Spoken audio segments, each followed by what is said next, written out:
Hey everyone, how are you doing? Last night it snowed in London for the first time this winter, so I predict I'm gonna spend a lot of time this weekend just staying in and reading, which will be really nice. And it's, partly not just by choice, part of it will be enforced because when it snows in London, all the trains grind to a halt and all the public transportation grinds to a halt because London really can't deal with extreme weather of any kind, and this isn't even extreme like by American standards at the moment. This is very light snow. But anyway, so how has your January been? Have you been reading good things? Let me know what the best book you've read so far in January this year has been. I read a whole bunch of books, which we're going to talk about. Some good, some bad. I DNF'd a couple of the books because I just wasn't getting on with them. But I'll talk about those. But first, I want to get something off my chest, and I need to say this because the last video I made talking about wanting to be more proactive on social media and positive on social media, spreading the book love, this whole Disney vision of having a wonderful forum where we can discuss our love of books. And yesterday I had a really negative interaction when so the long list for the Dylan Thomas Prize was announced yesterday, and I posted about it because there's a few of the books on the prize which I'd read and really loved, and so wanted to engage and start a discussion about it. And somebody else posted this response because the Dylan Thomas Prize is only eligible for writers age 39 and under. And somebody posted saying why are so many book prizes so ageist, and why can't there be more book prizes for mature writers? And that's perfectly true. Yeah, a lot of book prizes are sort of veered more towards supporting younger writers, because I guess the assumption is that younger writers need more support and encouragement. But one of the points that this person, who's a fairly prominent writer, made on Twitter was saying it seems so spurious to have the age 39. Where did they come up with the age 39? And so I responded saying, oh, well, I totally agree with you. There should be more book prizes for mature writers. And but this book prize, I mean, it's for writers age 39 and under because Dylan Thomas, who the prize is named after, died at the age of 39. So that's a very logical reason why that there's that rule. It's not a spurious decision. And I got in response this whole slew of really angry rants. Basically saying one of the responses was oh, so are you saying every writer over the age 39 is basically dead? Is that what you're saying? It's no, of course that's not what I'm saying, and I'm sure that's not what the prize organizers are saying. And why are you all getting upset and indignant with me? I'm not. I don't work for the prize. I just saw a few books on it that I really like, and excuse me. So I was just pointing something out, and and that's just the thing about social media, that when people get on their sort of high horse and they have these rants, you get a lot of people responding, also getting indignant on their behalf, rather than trying to really engage and talk about this. Because, I went back and looked at some of these people's timelines who responded to me and were getting all indignant about this, and were they spending all their time posting and tweeting about mature writers and trying to support mature writers? No, they were complaining about themselves and things in their personal lives that they were getting upset about, and that they felt were being things that were being done wrong to them. And so, a lot of people who get really upset and have these rants on social media, it's really all about them. They're just sort of jumping on a cause, and and it may be a good cause. It may be a cause that I believe in, and that should be changed. But they're not really trying to engage with it. They're more complaining almost as about themselves. They're making it all about themselves, and that's something that I get so frustrated with on social media. So I think a sort of caveat to my last video is that I want to engage with people who are generally just interested in having good conversations and sharing positive feelings. And the vast majority of people who respond to my social media posts and engage with me on social media are have that sort of attitude and are lovely and engaging. Whereas, like, you know, if you interject yourself into a conversation that of somebody's who's having one of these rants, and if you speak any like opinion which isn't just completely getting indignant on their behalf as well, then you get all this hate thrown at you, and yeah, and that gets frustrating to deal with. So anyway, I just had to get that off my chest first. Now I'm going to talk about the books that I actually read, and most of these I really enjoyed this month. And so the first of those was the library book by Susan Orlean, which a lot of people have loved and raved about. It's only just come out in the UK, and this is a wonderful book, just like that is just spreading the bookish love, you know, because it's all about the love of libraries, and it talks specifically about the 1986 fire in the Los Angeles Public Library, which was horribly destructive and destroyed over 400,000 books, which was roughly 20% of the library's collection, and it severely damaged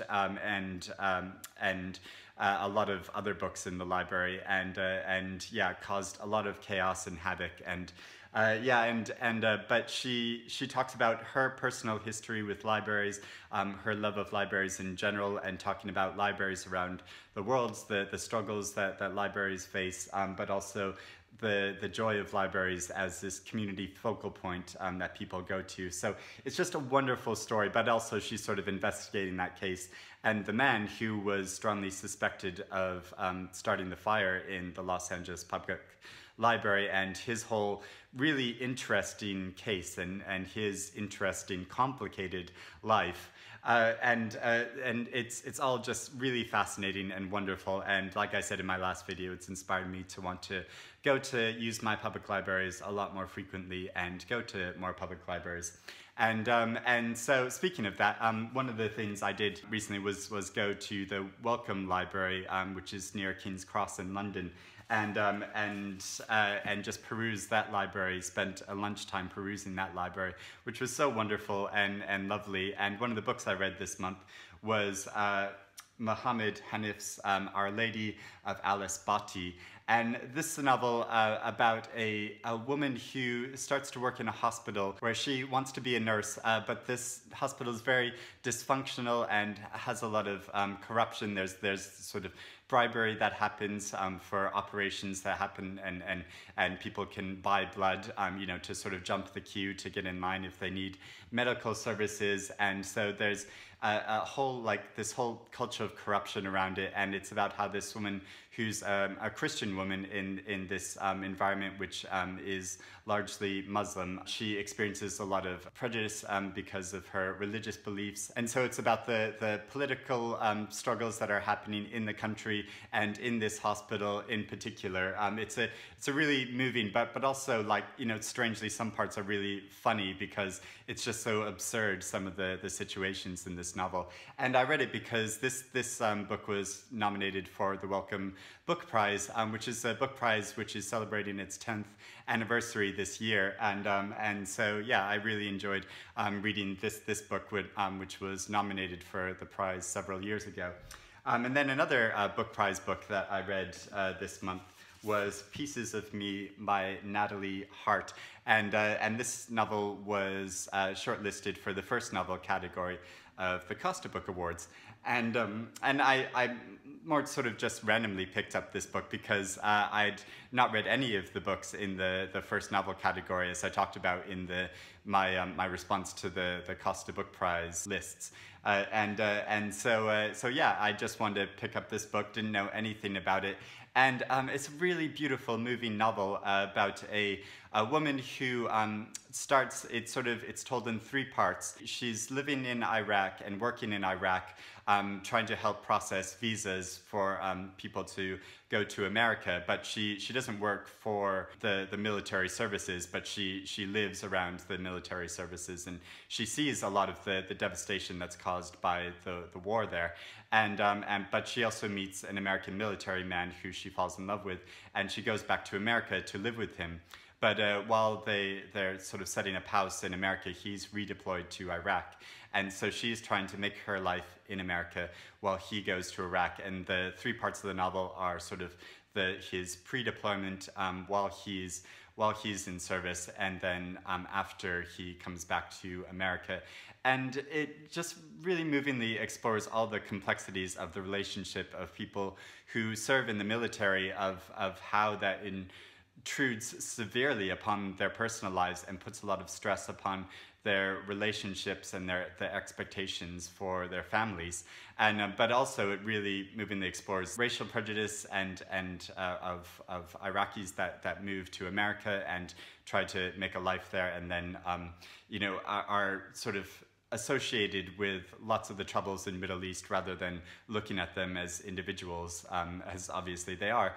And so yeah, I think it's a really good, moving, complex novel about relationships. Another good thing I did this month, which I wanted to do, talking about celebrating bookshops and celebrating anniversaries, is Gaze the Word Bookshop had their 30th anniversary celebrated a couple weeks ago, and I went along to the celebration for that at their bookshop, and Anna James was there, and we had a good fun time and a drink, and my good friend Uli, who works for the bookshop, was there, and so that was really lovely, because it's so brave to have a queer bookshop that's been going that long. I mean, that's an admirable accomplishment in itself, but also because it's called Gaze the Word Bookshop, like it's there in the title of the bookshop. There's no hiding what the bookshop is. And on a week-by-week basis, the male and female employees that work at the bookshop have to experience a lot of prejudice,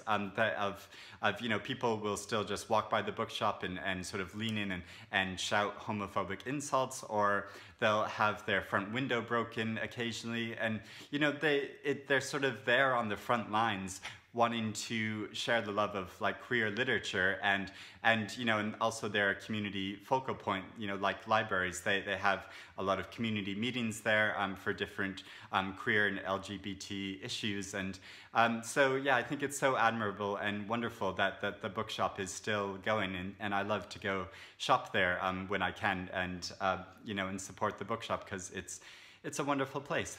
So anyway, back to the books that I was talking about. That's just a little sideline. So I read this very short story by Sally Rooney called Mr. Salary. And Sally Rooney is this big, a writer that's just very in vogue at the moment. Her novel Normal People was longlisted for the Booker Prize, and it won the novel category of the Costa Book Awards, and it's just been longlisted for the Dylan Thomas Prize, haha. And so yeah, this is a short story that's in a very similar style. It's about relationships, about a young woman who is sort of, her family isn't able to give her the emotional and financial support that she needs. And she meets a man who is generous and wants to support her, and so he helps fund her education. And he's an older man, and he's a businessman and well-to-do, and he has no sexual designs on her, because the expectation would be that, like, what does he want out of this? But really it's just a friendship, and it's about her complicated feelings, trying to come to grips with that, as seeing him sort of as a father figure and sort of as a man that she's attracted to, and so it gets at this really complex relationship in a style that's very similar to Sally Rooney's two novels. And so this is published as a part of a short story series by Faber Books, because Faber is, the publisher, is celebrating their 90th anniversary this year. There's lots of anniversaries this year. So yeah, if you like Sally Rooney's writing, this is a good short story that I would recommend. Then another book I read is Golden Child by Claire Adam. This is a novel which has been getting a lot of hype, and it's a novel set in Trinidad. It's about a family who, there's twin sons, and one of the sons is extremely gifted. He's very good at school. He wins all sorts of awards And the other twin son, he struggles a lot, and he might be like dyslexic, or he has some learning difficulties. A lot of people lose patience with him and just call him, this isn't my word, they call him retarded. The characters in the novel call him that. And he's just sort of dismissed. And so it's this really emotional relationship of how when some siblings are favored over other siblings and families. And but one of the sons goes missing, and there's very dramatic events surrounding his going missing. And so it's sort of about the drama of that, but also the drama of this family trying to come together and yeah, the struggles of this family. And yeah, I really like this novel. I felt like I wish it mainly focuses on the father and the son who's out of favor. It focuses on their points of view more, and I wish it had given a bit more to the perspective of the mother, the family, and also the favored twin of the family. But by and large, I really enjoyed this novel. Thought it was really moving because it's also about the political difficulties in Trinidad as well. So then I'd started reading this Out of the Woods by Luke Turner, and this was one of my most anticipated novels of the year. And and it has this really beautiful cover. It has a blurb by Olivia Lane, who's a writer I really admire, and it's about a memoir about this young man who I think he's in his late 20s or early 30s, and it starts with the breakdown of his relationship with a woman. They've been together 5 years, and their relationship breaks down and they separate. But Luke Turner is bisexual, and he talks about the complexity of his bisexuality and how that sort of factored into the breakup of his relationship, how he was still attracted to men and wanted to have sex with men, as well as have a long-term relationship with this woman. And I started to have trouble with this memoir, where it just sort of felt to me like he was sort of whining a lot. Like I couldn't really understand even specifically why their relationship broke down, other than those reasons. And it seemed really strange to me that he only wanted to have hookup encounters with men rather than seek out any relationships with men, and he wanted long-term relationships with women, which I guess isn't really a problem in itself. But I only read about 80 pages of it, so maybe he does talk about this later, but he doesn't talk about alternative relationships, about the possibility of finding a woman, if he wants to have a long-term relationship with a woman, about the possibility of having an open relationship where they can see other people as well. Like I know some people who are in that situation and have open relationships like that and have sex with people of both sex.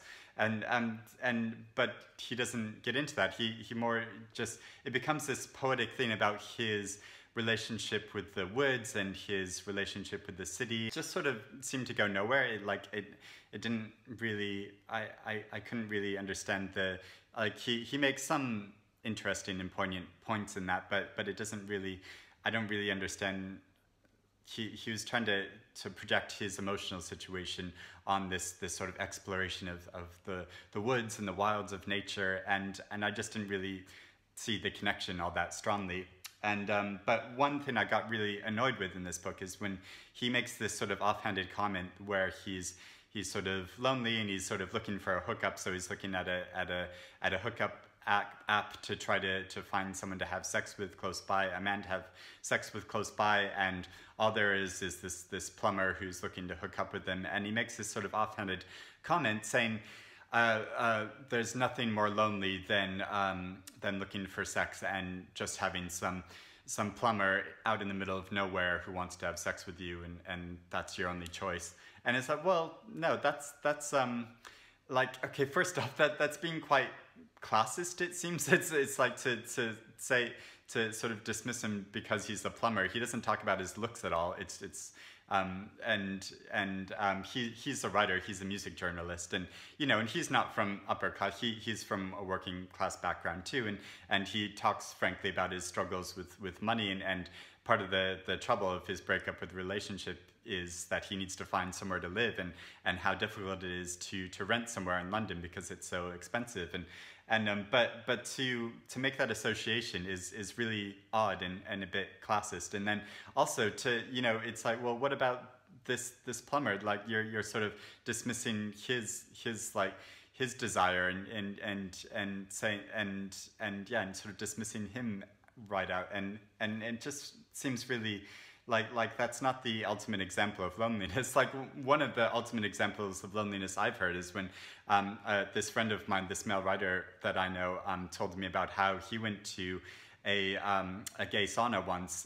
He went there, you know, obviously looking for sex, and he went to the gay sauna, but there was nobody else there, and he was just wandering around this gay sauna all by himself, hoping anybody would come through the door. And that seems to me a real depiction of loneliness, rather than, you know, finding one person that you know you would never deign to have sex with, but who wants to have sex with you. Like that seems really dismissive and snobbish to me. So anyway, so I put this book down and I didn't read it, and I was finding it really frustrating and disappointing. So yeah, it just wasn't a book for me. And then another book that I sort of gave up on because I wasn't enjoying it was The Binding by Bridget Collins, and I have this nice new edition, but this is what the actual cover looks like. And I got frustrated with this because it's seemed to be a fantasy novel, and you know, because I love Marlon James' new novel, I'm not against fantasy novels, but it's in this sort of fantasy novel mode where information is purposely being withheld from you, but you can tell that that's the author withholding that information rather than trying to create a sense of suspense, rather than it naturally happening in the course of the story and the narrative. And yeah, so it's about a man that lives with a family who's very fearful of books and hates books, but he has a curiosity about books. And the family just suddenly decide that he needs to go work with this bookbinder, who's an old woman who's stigmatized as a witch in their local village. But people secretly come to her with problems. And it seems fairly obvious what the whole situation is, but it's sort of trying to tease you with the information about what's happening in the story. And I just found that really frustrating, and I was just, it's a fairly, I mean, it's not that long a novel. It's like, what, 430 or 40 pages, which isn't that long, but it felt like it was really trying to draw out the narrative, and I just got frustrated and frankly a bit bored with it. So yeah, I decided to just put it aside.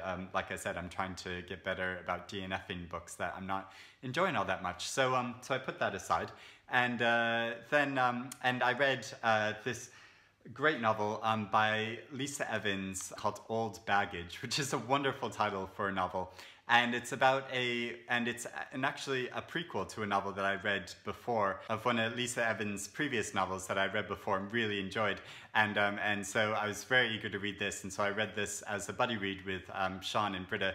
And it takes place in 1928 mainly, and is about a woman who used to work in the suffragette movement, and she protested for votes for women. And in that year, laws passed that allows women over the age of 21 to vote.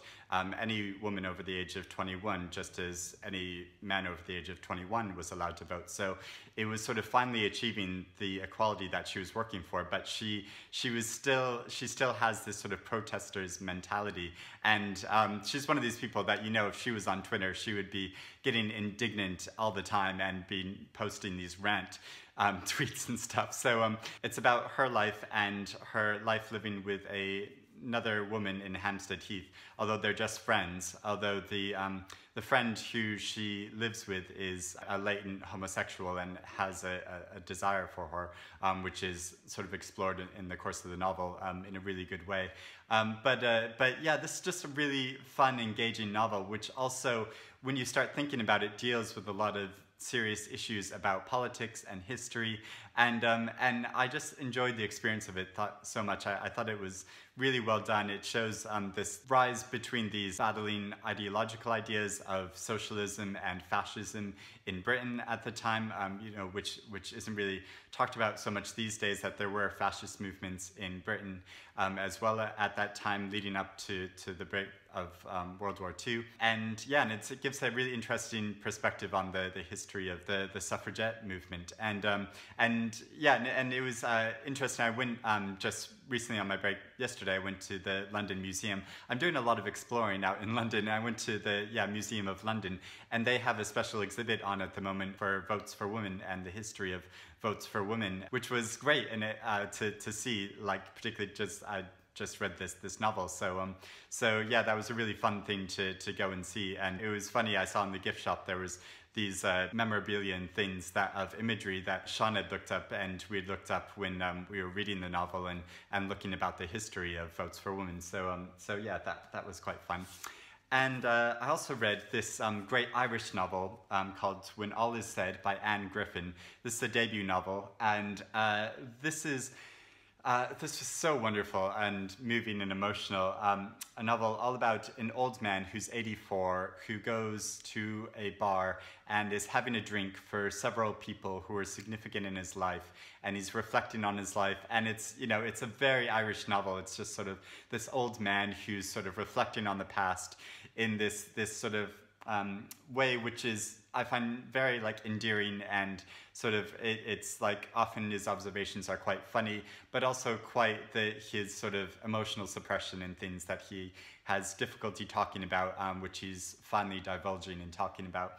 And it's quite a complicated suspenseful plot too as well. There's how he talks about his past and his relationships, and he sort of went from this boy of this working class family who went to work on this very fancy estate for a small amount of money, and he was treated horribly by the owners of this estate, and he was physically beaten, and over the course of his life he became a successful businessman and bought up a lot of land, and he eventually came to own a lot of the land of this wealthy family, and so it's about his long-term relationship with that family, his complicated relationship with that family, and also his complicated relationship with his own family, with his deceased wife and his son. It's all sort of him narrating this to his son, and trying to strike up this relationship with his son, who has become this successful journalist. And I found it so endearing and thoughtful and emotional, and yeah, I just loved this debut novel. I thought it was really great. So then finally I read Mouthful of Birds by Samanta Schweblin. She's an Argentinian author. This is her novel Fever Dream was shortlisted for the Man Booker International Prize a few years ago, which is this great suspenseful novel, which was so surreal and odd, and these short stories are in a very similar mode to that, where she just presents these very odd situations where there's a whole cluster of brides who are left at the roadside by their grooms, and they become this like vengeful mob, and then there are children who turn into butterflies. There's a girl who decides to have a diet where she only eats living birds, and there's a man who, this successful businessman who walks into a toy shop and then regresses into this boy again, where he just wants to play with toys. And yeah, so there's all these odd, surreal situations where there's a whole village of children who go missing, and they start living underground. They dig a hole, and then they all start living underground, and it causes all the people in the village to go into a panic, wondering what happened to them, and sort of going crazy. And I found, but even though there are all these sort of surreal, odd, sort of nightmarish situations, I find that a lot of the stories related to real life situations and had this emotional resonance, looking at life from this way and perspective that we don't often see it. And so I just liked how a lot of these stories gave this new perspective. And I didn't think all of them worked as well as they should, particularly some of the shorter short stories. Some of the stories are only like 3 or 4 pages long, and I felt like those didn't work as well. Like, she needs a bit more space to show the complexity and weirdness of her ideas, and so some of the longer stories worked better. But by and large, I thought this was really interesting, fun, engaging book, and yeah, of course, it has a very beautiful cover, as I've said multiple times already. So yeah, so those are some of the books I've read this month and that I really enjoyed. Let me know what you've been reading, and let me know if you've read any of these books. Let me know your thoughts below. We can have a discussion about them. But yeah, also let me know what you've been reading. And yeah, I'd love to hear about some of the best books you've read so far this year, or if you've had some major disappointments, let me know about those as well. But I will speak to you again soon. Hopefully we can just keep spreading, good thoughts and vibes about books, and having good discussions about them. And I will speak to you again soon. Bye, everyone.